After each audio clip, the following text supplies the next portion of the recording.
Welcome back to my channel. నల్లకారం అట్టు ఇడ్లీ రైస్లోకి ఎలా తయారు చేయాలో చూపిస్తాను. సిమ్లో పెట్టాను. కొంచెం ఆయిల్ వేసి ధనియాలు కలర్ మారే వరకు ఫ్రై చేయాలి. కలర్ మారింది, ప్లేట్లోకి తీసాను.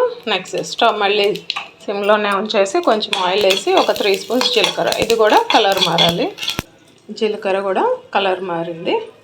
నెక్స్ట్ ఆయిల్ వేసి ఒక 3 to 4 టేబుల్ స్పూన్స్ నల్లవి మినువులు ఉంటే ఓకే, లేదంటే ఇలా వైట్ ఉరద్దాలు మినపగుళ్ళు ఉన్నా ఓకే. ఇది కూడా కలర్ మారే వరకు సిమ్లో పెట్టి ఫ్రై చేయాలి.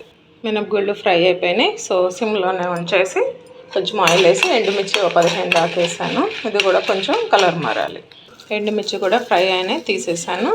తర్వాత కడిగిన కరివేపాకు కూడా కొంచెం తీసుకున్నాను. ఇది కూడా క్రిస్పీగా అయ్యే వరకు లైట్గా ఫ్రై చేయాలి. కరివేపాకు కూడా ఫ్రై అయింది, తీసి పక్కన పెట్టాను. సో ఒక 1 డజన్ పైన వెల్లుల్లి తీసుకున్నా. ఇవన్నీ చల్లారిన తర్వాత గ్రైండ్ చేయాలి. గ్రైండ్ చేసేటప్పుడు సరిపడా సాల్ట్ యాడ్ చేశాను. సో గ్రైండ్ చేసిన తర్వాత మళ్ళీ స్టవ్ ఆన్ చేసి ఒక 2 స్పూన్స్ ఆయిల్ యాడ్ చేశాను. ఈ పౌడర్ ఒక 2 మినిట్స్ ఫ్రై చేయాలి. స్టవ్ ఆఫ్ చేశాను. వెల్లుల్లి వేసాను కదా, చాలా మంచి స్మెల్ వస్తుంది. సో వేడి వేడి అన్నంలో నెయ్యి వేసుకొని ఈ నల్లకారం తింటే చాలా బాగుంటుంది.